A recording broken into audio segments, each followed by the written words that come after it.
Hello! Welcome back to my channel Majji ముచ్చట్లు.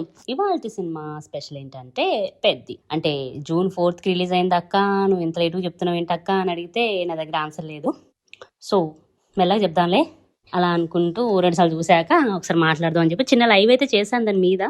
But ఏంటో core points అనేది ఉంటుంది కదా, కొంచెం మాట్లాడదాంలే. అంటే కోర్ పాయింట్స్ అంటే నాకు సినిమా మీద కంటే కానీ లైక్ సపరేట్ బేస్ ఆలోచిస్తే బుచ్చిబాబు గారి కోసం మాట్లాడాలనిపించింది. అంటే సినిమా చూస్తున్నంతసేపు కూడా నాకు బుచ్చిబాబు గారే లైక్ కనిపించారనమాట స్క్రీన్ పైన. అంటే రామ్ చరణ్ గారిని సాంగ్స్లో చూసుకుంటే ఒక స్టైల్, ఈజ్, ఒక స్ప్రింగ్ అన్నీ కనిపించాయి అనమాట. బట్ క్యారెక్టరైజేషన్కి చూస్తే ఒక ఊరోడు, మొరటోడు, లైక్ ఏమి తెలియనోడు. అంటే ఏమి తెలియనోడు అంటే ఒక దేహం ఉన్నోడు అంతే తెలుసు, బట్ ఇంక మిగతా వాటి మీద పెద్ద ధ్యానం లేనోడు అనమాట. సో ఆ క్యారెక్టరైజేషన్కి ఆ స్టైల్కి ఎలా మ్యాచ్ చేశారా అనే డౌట్ దగ్గర ఉండిపోయాను అనమాట. బట్ అది బుచ్చిబాబు గారి స్టైల్ ఆఫ్ టేకింగ్ అనిపించింది. అలానే తీశారు కదా, లైక్ తను చేసినప్పుడు అంటే డ్యాన్స్ చేసినప్పుడు ఒక ఈజ్ ఉంటుంది, డైలాగ్ డెలివరీలో ఒక రాజసం ఉన్నది, అట్లానే ఏమీ తెలియని అమాయకత్వం ఉన్నది, అలానే ధైర్యము తెలివి ఉన్నది. ఇట్లా చాలా రకాలుగా ఒక క్యారెక్టర్లో అన్ని షేడ్స్ చూపించడం అనేది నాకు చాలా కొత్తగా అనిపించింది. అండ్ ఏమీ ఉండదు ఆ సినిమాలో, ఒక పాయింట్, ఆ పాయింట్ క్యారెక్టర్ని చూపించడం అనే పాయింట్ నాకు చాలా బాగా అనిపించింది అనమాట. ఒక్కొక్క క్యారెక్టర్ని ఎలివేట్ చేసి చెప్పడం నాకు చాలా బాగా అనిపించింది. సో ఆ ఒక్క పాయింట్ దగ్గర స్టక్ అయ్యా అనమాట.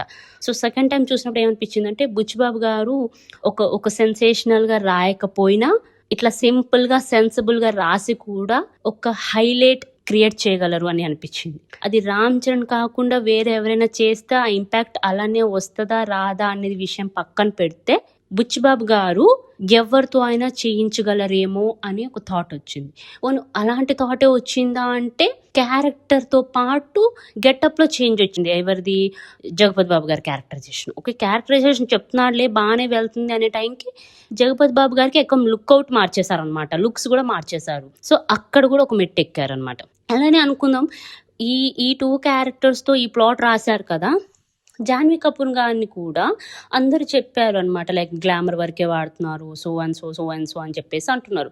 బట్ నిజంగానే ఒక క్యారెక్టర్ని ఎంతో అందంగా హీరోకి దగ్గరగా రాయాలనుకున్నారేమో. సో అలా అంతే ఈజీ అవుతుంది అనమాట. ఇప్పుడు ఊర్లో ఒక మాస్ పోరాలు తిరుగుతున్నప్పుడు ఒక క్యారెక్టర్ని తన దగ్గర దాకా వెళ్ళాలి అంటే, ఇక ఇప్పుడు చూడండి, మళ్ళీ నేను తప్పుగా మాట్లాడుతున్నాను అనుకోకండి, బట్ అలాంటి హీరోయిన్స్ ఉన్నప్పుడే కదా మాస్ హీరోలు తొందరగా అప్రోచ్ అవుతారు అనే థాట్ ప్రాసెస్లో రాసి ఉంటారేమో అని చెప్పి బుచ్చిబాబు గారు అలా రాశారేమో అని చెప్పి నేను అనుకుంటున్నాను. అది రాంగ్ రైటో నాకు తెలియదు, బట్ నేను అలా అనుకున్నాను. సో తర్వాత కథ మార్చిన తర్వాత నేను చూడలేదు, అంటే ఏవో కొన్ని సీన్స్ యాడ్ అయిన తర్వాత చూడలేదు. బట్ అది ఎలా వచ్చిందో తర్వాత చూడాలి, మళ్ళీ ఓటీటీలో వచ్చేటప్పుడు చూద్దాం అందరం కలిసి. సో నేను ఆ ఒక్క పాయింట్కి ఇంకా జడ్జి చేయలే, జస్ట్ ఒక చిన్న క్లారిఫికేషన్ నాకు నేనే నచ్చ చెప్పుకొని ఇంకా చూసేసాను అనమాట. అంటే ఆ క్యారెక్టర్ నాకేం పెద్ద తప్పు అనిపించలేదు, పెద్ద తప్పు అయితే అనిపించలేదు. మిగతా సినిమాలతో పోల్చుకుంటే ఒక చిన్న 2-3 ఎక్స్ట్రా యాడెడ్ అనిపించుండొచ్చు, అది కూడా నేను ఇగ్నోర్ చేసేసాను బికాస్ ఆఫ్ రామ్ చరణ్ గారి కోసం. ఎందుకంటే రామ్ చరణ్ గారు అంత కష్టపడి సినిమా చేస్తున్నప్పుడు ఈ ఒక చిన్న సిల్లీ పాయింట్స్ పట్టుకుని మనం వేలాడితే ఏం బాగుంటుంది చెప్పండి. సో నాకు అది పెద్ద మ్యాటర్ అనిపించలేదు. ఇది తప్పైతే కామెంట్ కూడా చేయకండి ప్లీజ్, వదిలేండి నన్ను కూడా. అంటే లైక్ ఆ క్యారెక్టర్ని మనం ఎట్లా చూసి చూడకుండా వదిలేసామో, ఇది కూడా ఈ పాయింట్ కూడా వినకుండా వదిలేయండి.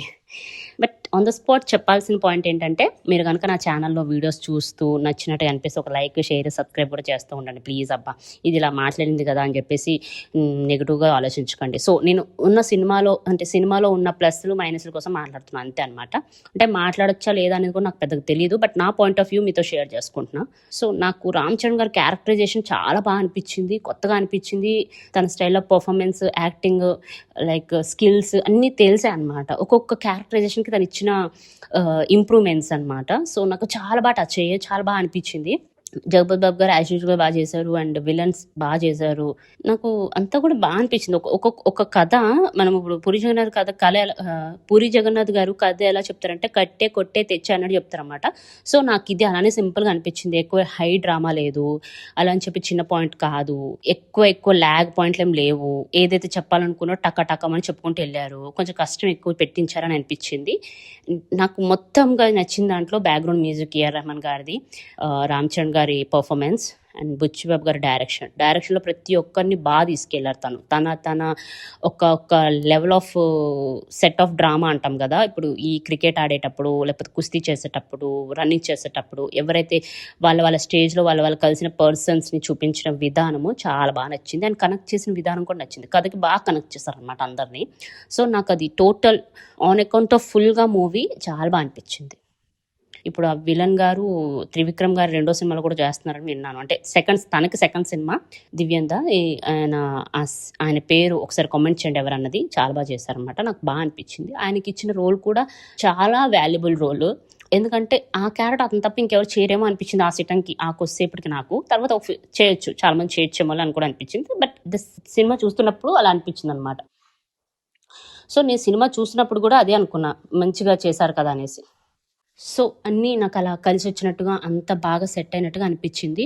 మీకు ఎలా అనిపించిందో, మీకు ఏ సీన్ బాగా నచ్చిందో, ఏ సీన్ నచ్చలేదో ఒకసారి కామెంట్ చేయండి. నాకు నచ్చని సీన్ అంటే ఏం లేదు, బట్ మన బొమ్మని ఇరానీ గారిని అంత సింపుల్గా తీసుకోకుండా ఉండాల్సింది, కొంచెం ఇంకా లాజికల్గా ఆన్సర్గా పెట్టాల్సిందని అనిపించింది. అదొక్కటే నాకు సినిమా చూసినప్పుడు అనిపించింది. But after the press meets, ఇంటర్వ్యూలో, సక్సెస్ మీట్లలో చెప్పేశారు, తను క్లారిఫికేషన్ అయితే ఇచ్చేశారు. కాకపోతే ఇంకా కొంచెం గట్టి క్లారిఫికేషన్ అయితే బాగుండేది, లేకపోతే అక్కడైనా గట్టిగా ఉండాల్సింది, కథలో అయినా ఒక పాయింట్ గట్టిగా ఉండాల్సింది అని అనిపించింది. But okay, part of the game. Movies అంటే ఇలానే ఉంటాయి, మరీ ఫ్లాస్ లేకుండా అయితే ఉండవు కదా. సో వన్ ఆఫ్ ది అట్లా అని చెప్పేసి వదిలేశారు మనం కూడా. సో నాకైతే ఫుల్ అండ్ ఫుల్గా బాగా నచ్చింది. ఓటీటీలో వస్తే ఇంకా 2-3 సార్లు చూద్దామని వెయిట్ చేస్తున్నాను. మీరు కూడా వెయిట్ చేస్తే కామెంట్ చేయండి. నా వీడియోస్ కనుక నచ్చినట్లయితే ప్లీజ్ లైక్, షేర్, సబ్స్క్రైబ్. ఉంటా మరి, మళ్ళీ నెక్స్ట్ వీడియోలో మళ్ళీ కలుసుకుందాం. See you.